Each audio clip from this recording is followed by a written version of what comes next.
Everybody, it's the Mad Master. I'm doing a second video tonight, and this video is about Jann or Jann Wenner, the infamous or famous, well now infamous, Rolling Stone founder and editor and all this stuff. And what I gotta say about that is, so recently he is coming out with a book that has 7 interviews with different, performers over the years that he did. And he got questioned by some NPR. It showed, well, why are they all men and why are they all white males? Now, I have a surprising opinion about this for some of the, maybe that someone that encountered my channel or sees the clickbait titles or whatever. So this is what I think. So of course he came back and said, well, there's no, that was the zeitgeist and blah, blah, blah. And he said all this stuff and like they weren't articulate or something as far as the women go or the black performers or whatever, they weren't, I don't know what he's trying to say with some of it. It's very muddled kind of talk. Now this is going to surprise people, I think, but I'm going to say it right out. Jann Wenner, or whatever, is a jackass, neoliberal stooge, boomer, idiot. Okay, I'm just going to say it right out. He should have, first of all, he should have known that this would backfire. Now, he's not part of the Rock and Roll Hall of Fame, which I don't think is a good thing anyways. I think it should be dismantled. But he put his foot in his mouth, and he doesn't have a foot fetish, I don't think, for his own foot. So, I mean, he did this. He said this stuff. Now, as far as the female performers, I'm gonna have a little more sympathy for that in a way, because like, especially when you're talking about his era. I mean, at the same time, like Grace Slick is actually pretty sharp, was pretty sharp even, back then and stuff. So I don't think there should be a quota for who he should include. This is what I think he should have done. He should have just said, oh, these are the performers that had the impact on me. And that's why I released it. I wasn't thinking about those things. Maybe next, and leave a little thing, like a little room, like, the next book, maybe I'll release another book with more interviews with women and people of color, So, I mean, part of this woke thing about this whole thing does bother me. But at the same time, it's pretty ridiculous. It's pretty stupid to say there were no, black performers that he couldn't have put in his interview. He had Bono in there, Bono and Bruce Springsteen, as 2 of the, and I don't hate Bruce Springsteen necessarily, but Bono, like, anything past like 84, 85, and it's like, and his whole thing, rich kid, I mean, not rich kid, but his whole thing, WF, enough said, So I don't like this whole, I don't like some of the interviews is just stupid boomer Rolling Stone establishment garbage. So, I mean, he could have had like Arthur Lee, he interviewed him back in the day. Probably would have been an interesting interview. Hendrix, I mean, did he ever, I don't know if he ever interviewed Hendrix or not. There could have been plenty of performers of, different persuasions that he could have, different skin tones that he could have, could have put in this book. And I'm not attacking him in this woke way, but it's just like, it's kind of ridiculous, looking at who he put in the book. It's just like, it's just, but that's who had the impact on him. I mean, he should just said left it at that. Here's the guys that had the impact on me. That's who, it's like who's that? That guy, Steve Shives, that douchebag on YouTube, had this video once. This guy, and people don't talk about it that much anymore, but one of the most woke people on the planet. His interview, I don't have a lot of females in my record collection, and my girlfriend's attacking me, and she's attacking him on the video about not having female performance. It's like, if you look at my top 5, they're all white males. I mean, it's true, but it's not only, like, if you look at the full list, no. But, to, like, try to prop up some band that you don't like as much as those 7 artists is stupid, is foolish too, in my opinion, just for equality. And so I have mixed feelings about it. I think he kind of deserves. I mean, this is a guy, Jim DeRogatis, who is a classic journalist for, you know, music journalist. He's kind of a douchebag too in his own way, but I respect him way more than Jann or Jann Wenner. He was kicked out of Rolling Stone, or he was fired from Rolling Stone because he gave a bad review to Hootie and the Blowfish. And Jann Wenner's thing is like, well, we don't give 2-star reviews to bands that sell. It's like, what? And that's the neoliberal part of the thing I'm talking about right there. You know, that's just a complete bullshit. But no, at the same time, I think he could have highlighted more acts like that. You know, I mean, do you really think that Miles Davis maybe isn't rock, but he was in the fusion category in the 70s to some extent. If he didn't, I don't know all the interviews he did. I don't know what this book is. If just interviews he did, I'm pretty sure it is. But Miles Davis probably was very articulate and, you know, well-read and shit. The guy is a genius, you know. I mean, Hendrix, you read interviews with him and they're very entertaining and very interesting and visual and shit like that. You could have at least knocked that in there. Now, as far as female artists, that is a little more rare. That's probably harder to get. I'm sorry. There was like Joni Mitchell. There was this, you know, hoopla over that. But I'm just like, and I'm just saying, like, maybe later on you can do it, you know.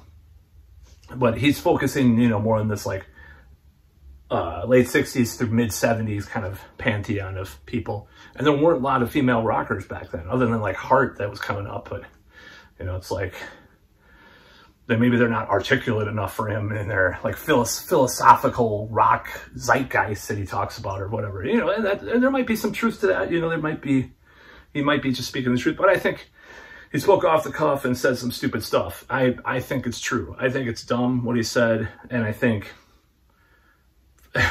just for being kind of a douchebag over the years, you know, with his paper with Rolling Stone and how terrible their journalism got after a while. Once Matt Taibbi left, especially. I don't think he deserves it to be canceled, but at the same time, it's like, yeah, I mean, and I can see the other side too, especially when it comes to black performers. Like, I really can. I'm not trying to sound woke or something, but I'm just like, okay, well, first of all, he should know better because he's in that crowd of, you know, like, you're supposed to be politically correct and shit. He's a liberal. I think he lives in San Francisco or something. Maybe he's in New York. I can't remember. But, I mean, it's like he's a liberal, you know. You know, so he should know better to not include performers like that. It's, at least, like, you know, like, I mean, Arthur Lee would be I think that would be a fascinating interview to have done back in 1968. His band was fascinatingly good, you know, underrated band called Love, even though the name is kind of weird. But, you know, their first few albums are fantastic, you know, and kind of proto-punk on some of the songs and psychedelia and, you know, stuff like that. And orchestral rock and stuff. I mean, their second album or third album was that. Yeah, so I think he is, you know, he missed an opportunity to fit into that crowd. And he just picks the boring people like Bruce Springsteen.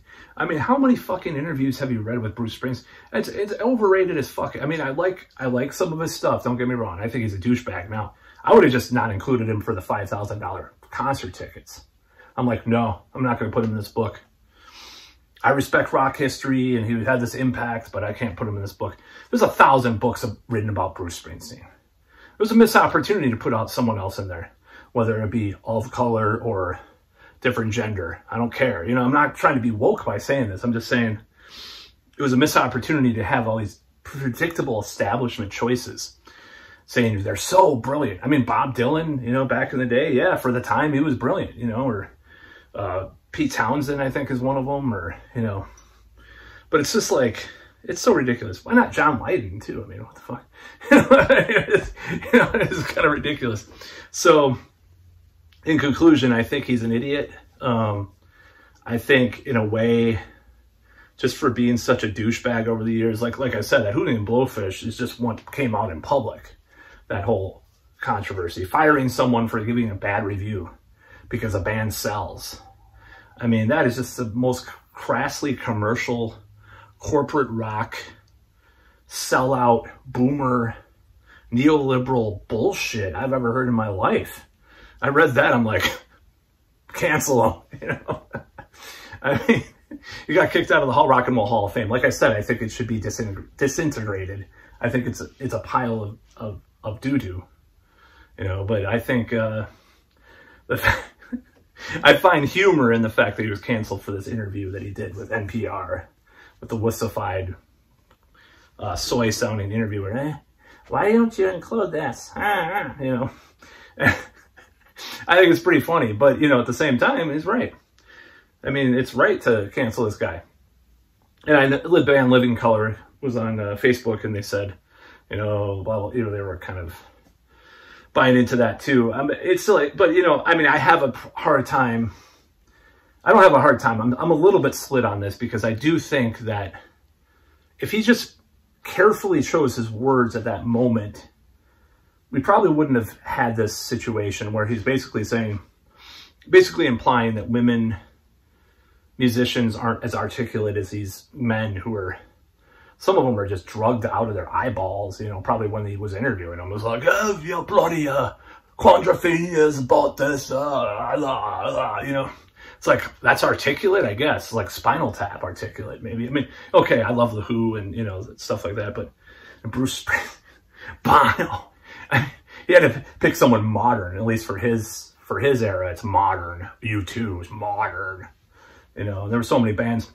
I just read this book about gothic rock. The brother of The Edge was in this band called the Virgin Prunes. Totally underrated band. I heard about him coming up in the goth scene, but I never heard him. I'm like, holy shit, this kicks the ass of U2 pretty much. You know, stuff like that. And, you know, it's just, I mean, it's just, I think it's good to see this degradation of this mentality that these entitled mentalities some of these guys have, especially these really corporatist types like Jann or Jann, Wenner, whatever the fuck.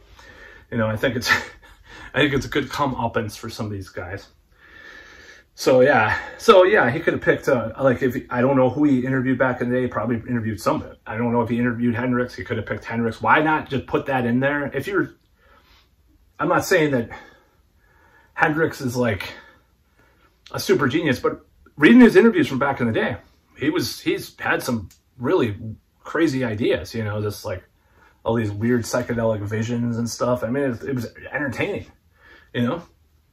Put that in there, you know. Arthur Lee, if he interviewed, I don't know, Sly Stone. I mean, Marvin Gaye, you know. I mean, I don't know if he interviewed any of these guys, but it's not like you have a dearth of people to put in there. But instead of putting Bono, who's the biggest hypocritical pile of phlegm in the known universe for corporate rock, globalist, shill, I mean, just let's put it this way. Apple forced you to get a U2 album. Was it like 2011 or 2012 or something? They forced uploaded their album to your iTunes. I mean, how much more sellout can you get? I mean, just indicative of this guy. He thinks he's a liberal. He thinks he's so enlightened. But this is another point I'm going to make. This is the last point of the video. But he thinks he's not racist. But there's this covert racism that's in these neoliberals' brains. The NIMBY-ist kind of thing going on with them. They really actually are sometimes more racist than your Trump person in a certain way. In a certain way, they are. So just a little bit of food for thought.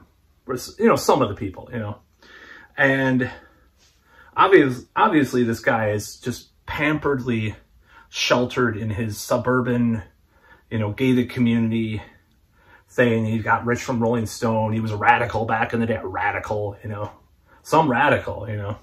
Try joining the Weather Underground, or, you know, bombing some of the buildings here. Oh, I shouldn't be talking about that. Back in the 60s, you know. It was the bomb, you know. A fart bomb, right? Right, YouTube algorithms?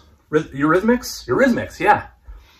Sweet dreams are made of these exploded building in 1971 or whatever, right? I don't know, I'm just trying to trick the algorithms. But yeah, try joining a group like that back in the day. Then I would say that you're more of a radical, or more of a, you know, I'm not going to call him a hero, but you know, if you did stuff like that, but you wrote for a shitty little rag and interviewed rock musicians, who do you think you are? Fuck you. Anyways, that's about all.